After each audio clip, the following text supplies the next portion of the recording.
G'day punters, Friday afternoon market update for Friday, December 15, ahead of the meeting at Caulfield tomorrow.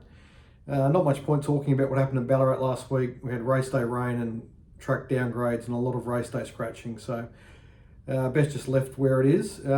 Just quickly touching on the meeting at Caulfield yesterday on Thursday twilight. Now, most of the winners yesterday were in on-pace positions. And visually, if you watch the races, it looks like it's difficult to make up ground. However, they are fields full of moderate horses on a good track with a rail, out wide, making the circumference of the turn larger. And if the jockeys don't create sufficient pressure in the race and fatigue is not part of the race, one of those on-paces will run home in reasonable sort of sectionals, and the horses behind them aren't good enough to make up that ground. We've been seeing it for years, particularly on the Sandown Lakeside course on the Wednesday meetings when we get moderate horses, and yesterday's meeting was even a lower standard than some off-season Sandown meetings, in that it was a transferred meeting from from Geelong, and it was really a provincial meeting.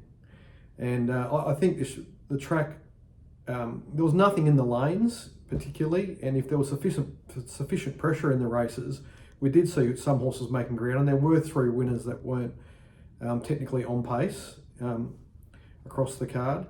And I think with tomorrow's meeting, there are some lower standard races, but they're better than yesterday, and there are some genuine Saturday races on the card tomorrow.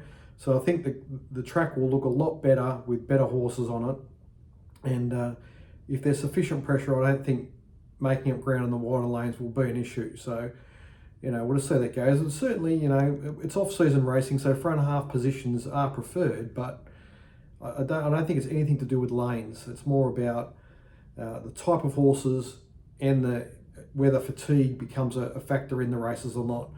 Like the main race I'm talking about yesterday, where you can see that happening in race, I think it was 7 yesterday, the 2,000 metre race, where there was quite a lot of competition for the front, and Jamie Edwards' horse had to work quite hard to get that lead. And as soon as the on-pace runners were fatiguing, there were a lot of horses in that race making up ground.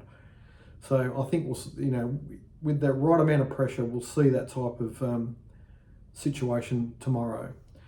So just a few races to update on the markets. Some of the races are just too open to really discuss at this stage, but there are a few points of interest. So we can kick off in race 3. At the moment, every runner in this race is single figures apart from Real Sensation. So what have we got there? We've got 9 runners, if I'm counting eight runners, 7 of them in single figures, and then Real Sensation out of form and out of the market at the moment. I think by the time we get to the jump in this race, this market will have more definition, and I think some of the fringe dwellers will ease out of the market. I think Montaigre's been kept in the market at the moment because people are seeing how the track raced on Thursday, thinking it's going to be an on-pace advantage, and Montaigre is the likely leader. If that's not shaping up that way by the time we get to race 3, he'll need an on-pace pattern to hold that place in the market. I think he's one likely drifter. Pitcher None, she's probably just a little bit, she's at $8. I think she could probably run double figures.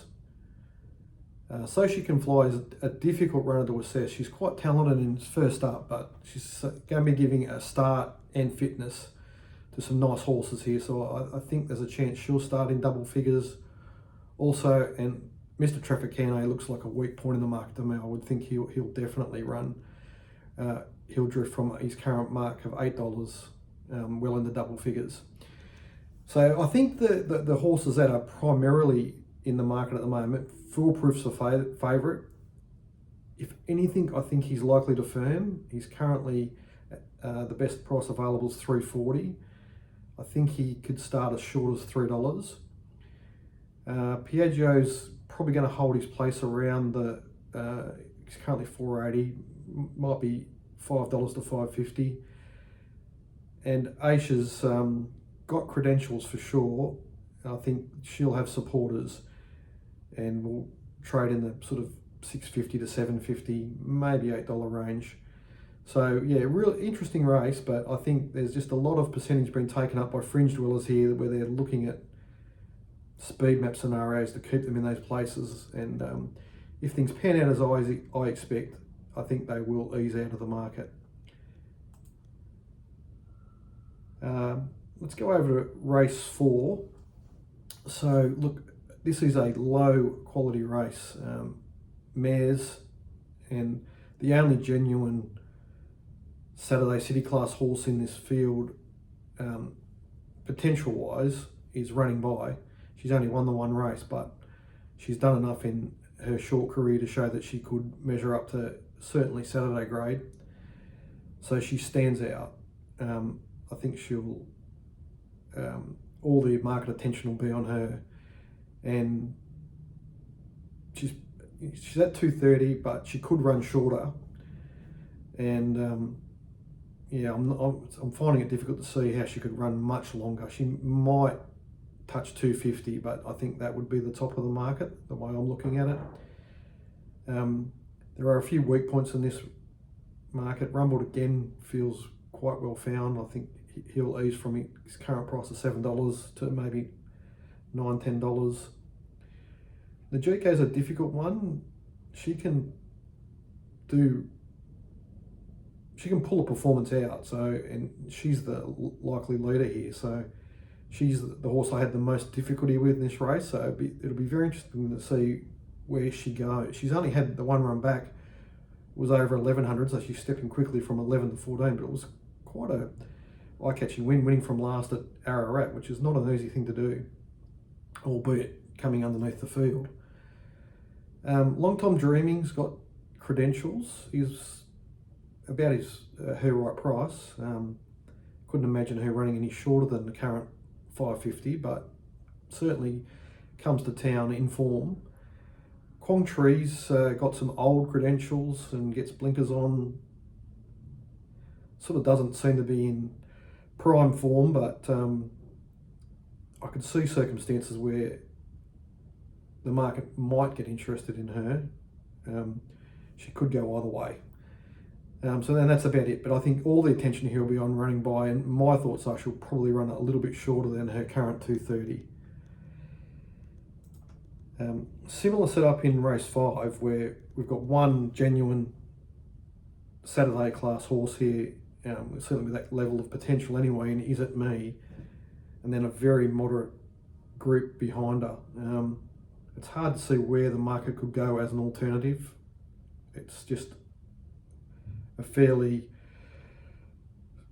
wide group of fringe dwellers, maybe Le Derriere, but I think all the attention will be on Is It Me, and I think he is likely to run shorter than his current price of $3.10. And yeah, the rest of the market, as the market percentage comes out, the others will just sort of drift in line with each other. It's hard to find a reason why any of the others would firm significantly. Well, I can't anyway. Let's move over to race 7. It's worth talking about. So we've got two lightly raced horses here that look to have a lot of potential in Jambalaya, who has been very impressive in all of her, I think she's a filly, all of her work, jump outs, and then she made an impressive debut at Moonee Valley, where she sort of got things on her own terms, but she earned that. So she's got a lot of scope for improvement, but $1.95 seems well found, but there are strong signals in the market here that she is going to be really well fancied. So I was sort of thinking that the gap between her and Oak Hill would narrow, but it just seems like Jambalaya is so well fancied that that might not be the case, and there's a good chance that Jambalaya could run odds on, significantly odds on. So it'd be interesting, but my view is Oak Hill's a really talented horse. He made his debut at Kilmore in earmuffs, and you could just see the horse was lost in those earmuffs and was all over the place. His run in the circumstances was exceptionally good. Then he went to Moonee Valley and only got clear late and charged past a couple of handy horses and was really charging wide on the line. So I think he can challenge the favourite. And so it'll be interesting to see what happens in the market. But all the signals are that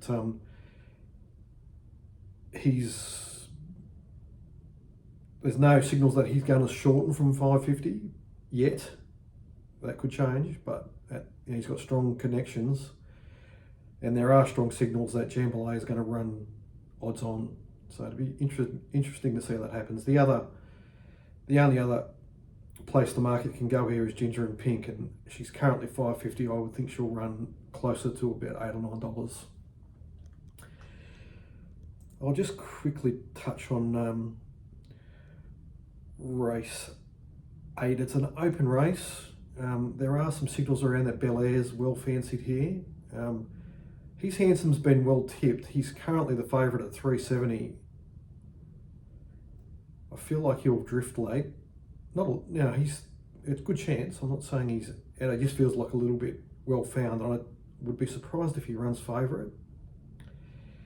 The other runner here that's very difficult to assess, and that's why I wanted to talk about this race, is Helix. This is a case where a horse was going really well. His first up run was excellent. Then he went to Seymour and won a heat of the Country Series on his ear. And because they were aiming up at that final, which really wasn't a suitable race for him at 1600, the stable seemed to just lose their way with him. They dropped back to 1200 in a race where they didn't try. He just went back to last and went around, and then he sort of was just all at sea over 1600 in that final. So this is a much better race for him, but they're trying to pick up the pieces. He's been well fancied in the early market. It'll be interesting to see if that continues once he's in the parade yard, see how he looks in the yard. I think he needs to parade well to continue to shorten, but there are definitely some strong market signals around for him. So it is an interesting race. And there is one down the bottom there, Naval Seals, a horse with ability. And he's $9. That's interesting. He's a Waller runner first up. He's drawn 1. I could see a situation where he could be supported, even though when I assessed him I thought he'd probably need the run. So he's an interesting one to watch from a parade point of view, and if he does firm, he's in play. Race 9's another very open race and not easy to assess. So obviously, the pattern will be well known by the time we get to race 9. I don't think it'll be showing anything in particular. If it happens to be if the on-pace pattern, which again as I said, I doubt, Dubai Poet will probably run favourite, but if that's not the case, I don't think he'll run favourite. He's been well fancied in early markets, so he's a point of interest. Bermudez is a tricky one because nearly all of his good runs, bar a couple, have been for Damien Oliver, particularly when Damien Oliver's worn spurs. So I'll be looking in the parade to see if John McNeil's got the spurs on. He's a funny horse, Bermudez. He's a bit moody, but he's certainly capable. Aradante is probably a back marker in this race, and he sort of likes to sting out of the track, so I think he'll ease from his current price of $6. So it's interesting here. I feel like there's a sleeper in this market. My best guesses are it's possibly Pachero, but he's just such a good firm tracker. And this is the first try on a firm track he's going to get at Caulfield in quite a long time. Nearly all of his runs at Caulfield have been on soft ground. So I could see a scenario where the market could target him. And the other one that I'm a bit interested in is Paldoro. He's first up, but he's quite a good fresh horse. And he seems big odds at $17, so it'll be interesting to see if there's any market support for him, or whether he's just going to need the run. And the other one that's in the market at the moment is Ton of Grit. He's a back marker, so he's probably around his right price, but he's certainly a winning chance in this race. So I think the market will be pattern dependent, but it's an interesting race, and I'm looking forward to seeing how it shapes up. Now I'll just touch on one Sydney race that I've had a look at this stage. It's race 7. It's a fairly big field. I was really surprised that Lekvart wasn't favourite here, and then I saw he actually was opened up at $10, or she is opened up at $10 and has firmed into $5.50. Probably won't run much shorter than that, maybe $5, but I think she is the likely favourite. She's just got a lot of things pointing to her. A good map, big weight drop, mare in form, just a lot of ticks. So I just would think she'll run favourite. Grabini's looks a soft favourite to me, and I think he's probably going to drift a little bit, maybe running the closer to $6. Kerwin's Lane's a very interesting runner. He's a 1600 metre specialist, presenting on the 7-day backup off a good run in a $2 million race with Nash going on. So he's $5. It's sort of giving that he's got to give weight to a lot of nice horses here. It's hard to sort of say he'll run shorter than that, but he could. There's a lot of ticks there, so I think the market's going to focus on Lekvart and Kerwin's Lane. They're the two really interesting runners. And there is another one here. Glory Days resumes as a gelding. He's quite a talented horse, and he's just had a couple of quiet trials where he was warming up late and through the line.